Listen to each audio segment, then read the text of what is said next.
ಅನ್ನೋದನ್ನ ಈಗ ಸ್ಪಷ್ಟವಾದಂತ ನಿರ್ಧಾರವನ್ನು ತಗೋಬೇಕಾದಂತ ಸಂದರ್ಭ ಇದು ಬಂದಿದೆ.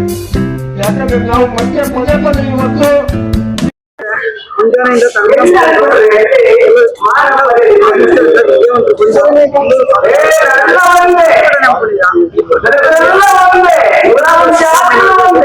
ಡಿ.ಕೆ. ಶಿವಕುಮಾರ್ ಅವರಿಗೆ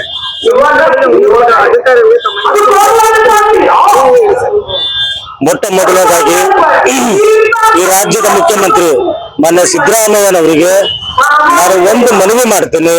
ಕಳೆದ 35 ವರ್ಷದಿಂದ ಏನಿದು ಒಳಮೀಸಲಾತಿ ಒಂದೇ ಒಂದು ಬೇಡಿಕೆ ಇಟ್ಟುಕೊಂಡು ನಮ್ಮ ಹಿರಿಯರು ಕಿರಿಯರು ಯುವಕರು ಎಲ್ಲರೂ ಕಲ್ತು ಏನಿದು ಹೋರಾಟ ಮಾಡ್ಕೊತ ಬಂದಿದೀವಿ. ಎಲ್ಲಾ ಕಮಿಟಿ ಇವರೇ ಕೂಡಿಸಿದಾರ, ಯಾವ ಕಮಿಟಿ ನಾವು ಕೂಡಿಸಿದಾರಲ್ಲ.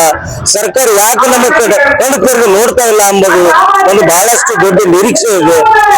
ಈಗಾಗಲೇ ನಾಗಮೋಹನ್ ದಾಸ್ ವರದಿಯನ್ನು ಸರ್ಕಾರ ಸಂಪುಟದಲ್ಲಿ ನಮಗೆ ನ್ಯಾಯ ಸಿಗುತ್ತೆ ಎಂಬುದು ಮಾನ್ಯ ಸಿದ್ದರಾಮಯ್ಯನವರ ಹತ್ರ ನಮಗೆ ಬಹಳಷ್ಟು ನಿರೀಕ್ಷೆ ಇದೆ.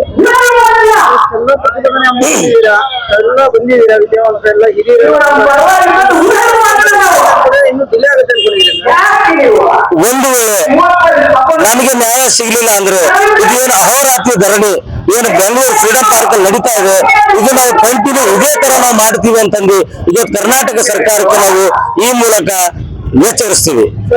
ನಾಗಮೋಹನ್ ದಾಸ್ ಅವರು ವರದಿ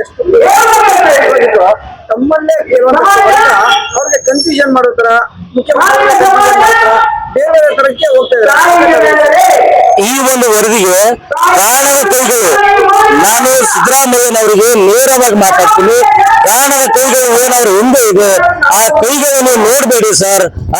ನ್ಯಾಯಯುತವಾಗಿ ಮುಗ್ಧ ಜನರು, ನಾವು ಮಾದಿಗ ಜನರು ಇಲ್ಲಿವರೆಗೆ ನಾವು ಹೋರಾಟ ಮಾಡ್ಕೊತ ಬಂದಿದ್ದೀವಿ. ನಮಗೆ ನೀವು ನ್ಯಾಯ ಕೊಡ್ತೀರಂತಂದು ನಮಗೆ ಬಹಳಷ್ಟು ನಿರೀಕ್ಷೆ ಇದೆ. ಈಗಾಗಲೇ ಪ್ರಜಾಪ್ರಭುತ್ವದಲ್ಲಿ ಎಲ್ಲರಿಗೂ ಹಕ್ಕಿದೆ ಹೋರಾಟ ಮಾಡೋದು. ಏನಿದೆ ನಮ್ದು ಗಲಗ ಸಮುದಾಯದವರು ಇದಾರ, ಅವ್ರು ಯಾಕೆ ಟೀಕೆ ಟಿಪ್ಪಣಿ ಮಾಡ್ತಾ ಇದಾರ ಅಂತಂದು ನಮಗೂ ತಿಳಿಯಲಾರದಂತ ಒಂದು ನೋವಾಗಿದೆ ನಮ್ಗೆ. ಸರ್ ತಾವೆಲ್ಲ ಒಂದು ಶಿಕ್ಷಣ ಸಂಘಟನೆ ಹೋರಾಟ ಗುರುತಿಸ್ಕೊಂಡು ಒಂದು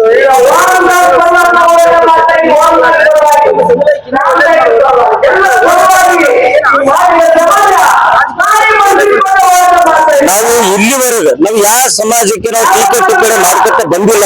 ನಾವು ಎಲ್ಲಾ ಸಮಾಜಕ್ಕೆ ಒಗ್ಗೂಡಿಸಿ ಎಲ್ಲಾ ಸಮಾಜದವರ ಜೊತೆ ಎಲ್ಲರ ಒಂದು ಬೆಂಬಲವನ್ನು ತಗೊಂಡು ನಾವೇನು ಹೋರಾಟ ಮಾಡಿದೀವಿ. ಆ ಒಂದು ಹೋರಾಟಕ್ಕೆ ನಮಗೆ ಜಯ ಸಿಗುತ್ತೆ ಎಂಬುದು ನಮ್ಮ ಬಹಳಷ್ಟು ನಂಬಿಕೆ ಇದೆ. ಒಂದೇ ಒಂದು ಬೇಡಿಕೆ, ಅದು ಒಳಮೀಸಲಾತಿ ಜಾರಿ ಆಗೋ ತನಕ ನಾವು ಬಿಡೋದಿಲ್ಲ.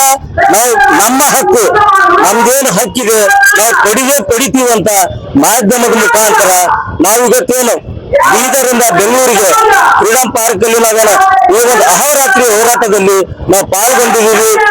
ಈ ಒಂದು ಹೋರಾಟಕ್ಕೆ ನಮಗೆ ಜಯ ಸಿಗುತ್ತೆ ಅಂತ ಹೇಳುತ್ತಾ ನಾನು CM ದಾಸ್, ಕರ್ನಾಟಕ ರಾಜ್ಯ ಆದಿಜಾಂಬ ಸಂಘ ಜಿಲ್ಲಾ ಉಪಾಧ್ಯಕ್ಷರು, ಬೀದರ್.